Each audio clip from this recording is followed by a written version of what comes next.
अस्सलाम वालेकुम, मैं हूं जाबिर बेग। आप देख रहे हैं यूट्यूब चैनल बेग टीवी।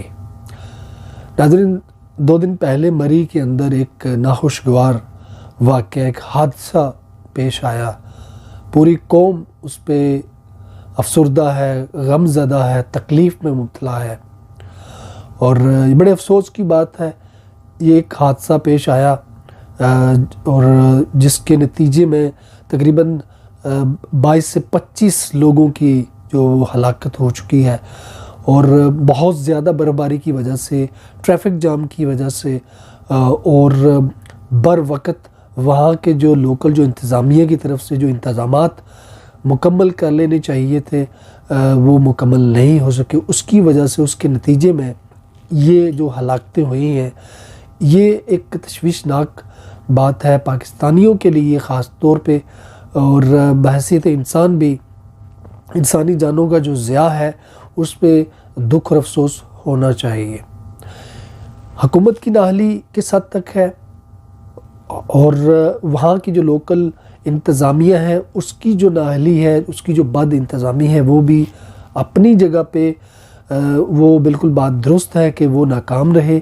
बर वक़्त इंतज़ामात करने में, एक्शन लेने में वहाँ की जो इंतज़ामिया है वो उसने सुस्ती और काहली का मुज़ाहरा किया।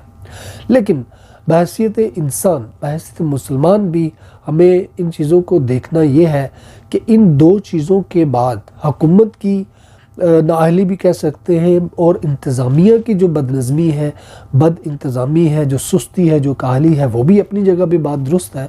लेकिन एक तीसरा जो फैक्टर है, जो एक बड़ा अमल था, वो ये था कि वहाँ के जो मकामी बिजनेसमैन कम्युनिटी है, जो होटल जो मालिकान से उन्होंने जो रवैया रवा रखा, वो बड़ा काबिल अफसोस और काबिल मज़म्मत है।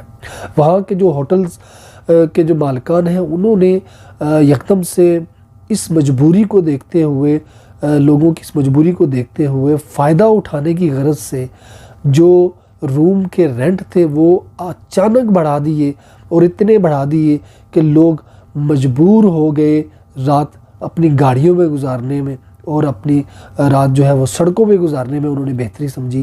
क्योंकि एक रूम जो 1000-2000 का मिलता था वो 25-25 हज़ार से 30-30 हज़ार तक उनके किराए बढ़ा दिए गए।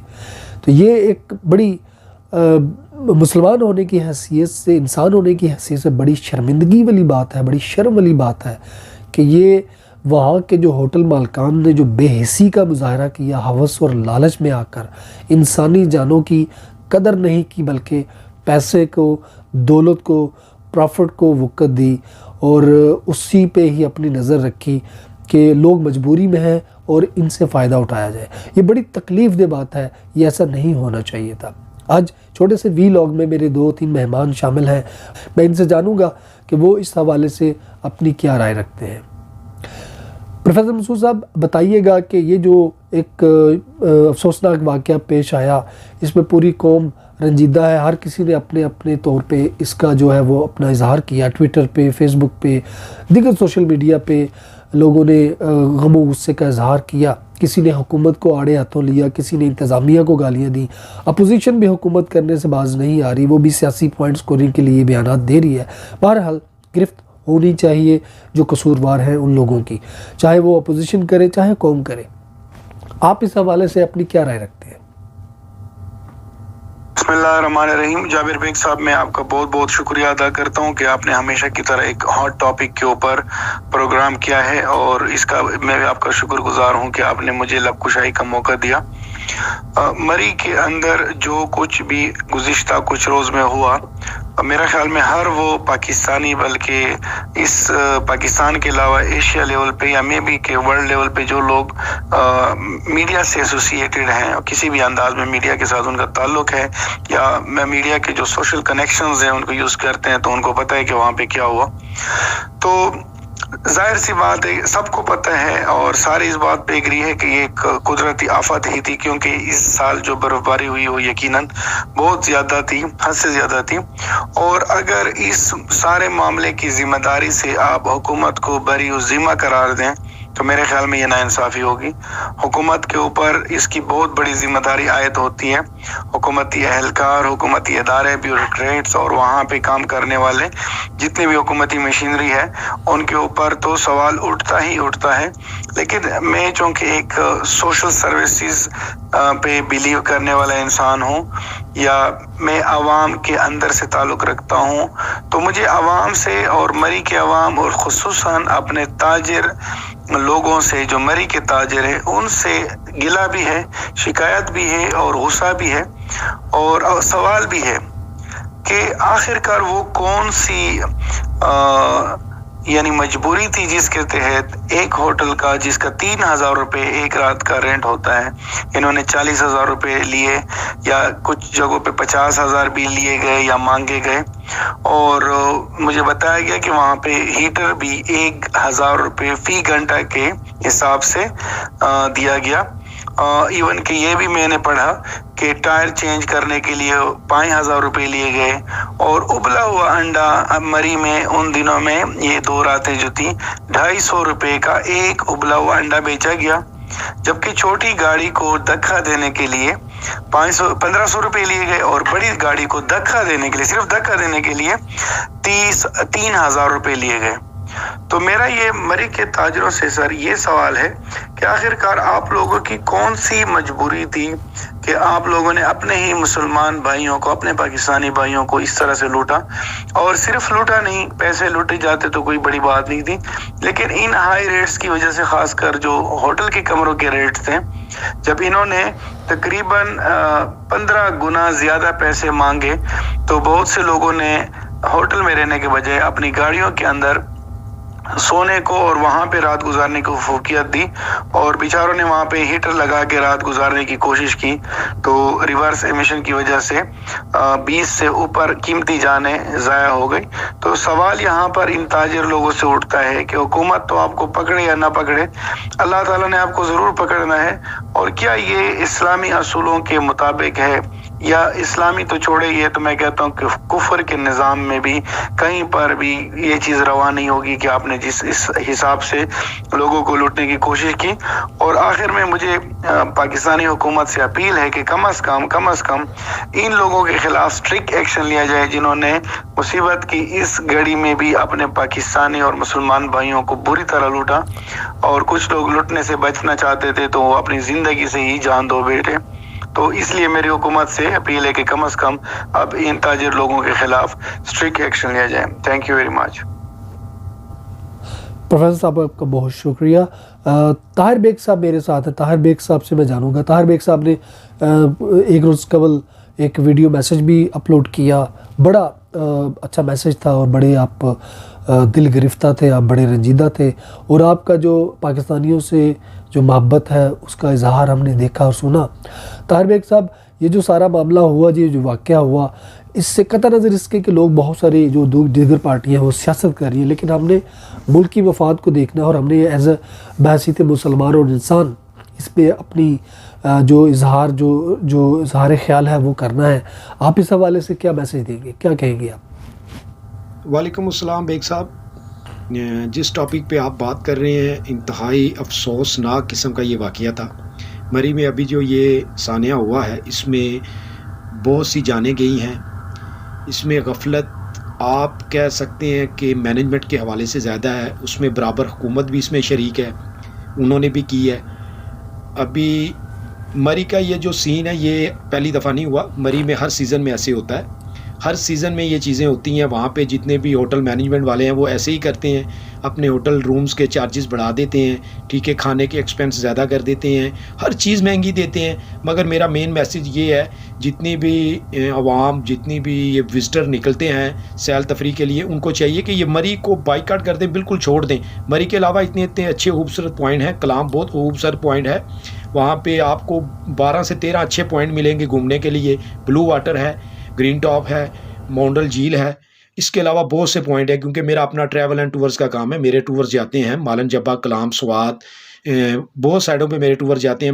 मैंने अपनी सर्विसेज में जब तक जहाँ तक मुझे ये काम करते एक अरसा हो गया, मैंने आज तक कभी मरी का टूर नहीं किया। इसीलिए नहीं किया क्योंकि वहाँ की जो मैनेजमेंट है उनका अपने कस्टमर के साथ बिहेव अच्छा नहीं होता।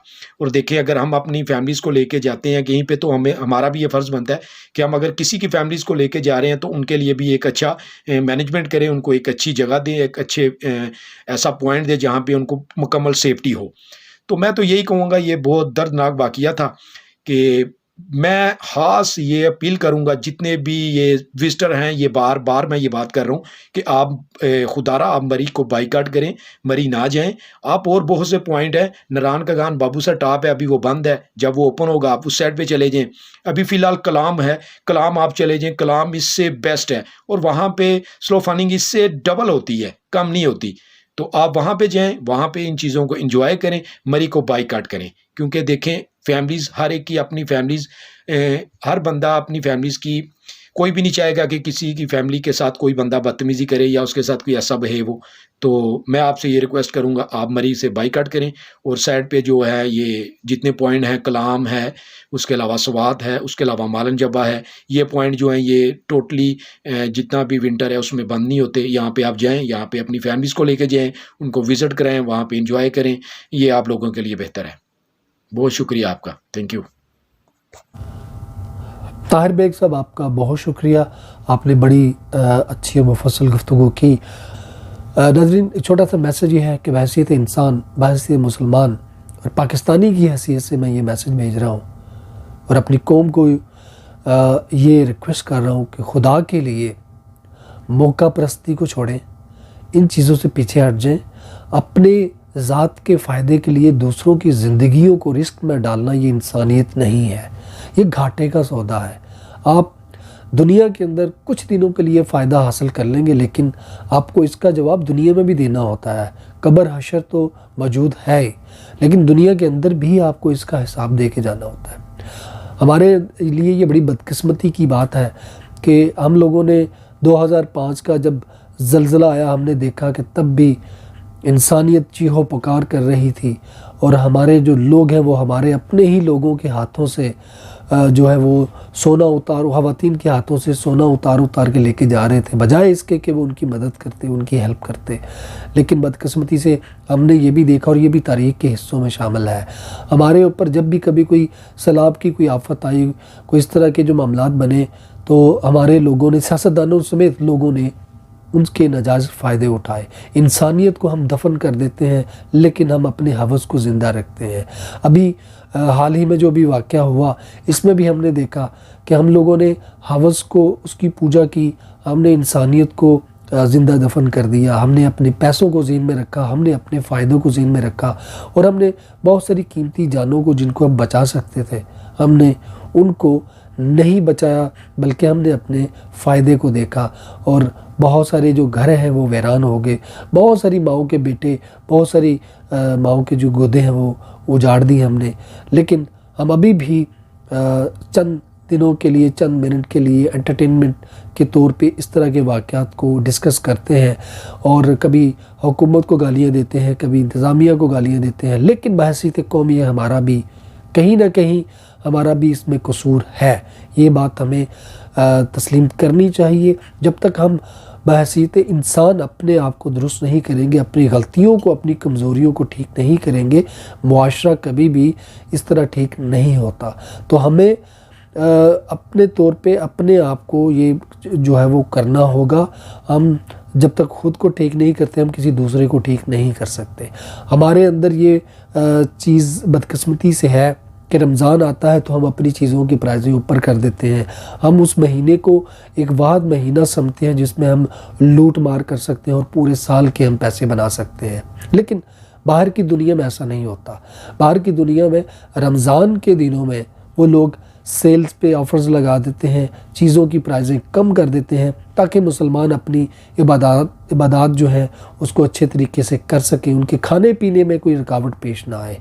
लेकिन हम, वो जो मुसलमान हैं, हम रमज़ान ही के दिन, उन दिनों में हम लूट मार का बाज़ार गर्म करते हैं, हम ज़हीरा अंदोज़ी करते हैं, हम रिश्वतें अरूज पे कर देते हैं, हम रमज़ान ही के दिनों में मुनाफ़िक़तें करते हैं, हम दूसरों के जो का मामलात हैं उनको ख़राब करते हैं। ये हमारा शेवा बन चुका है और ये बड़ी शर्म की बात है।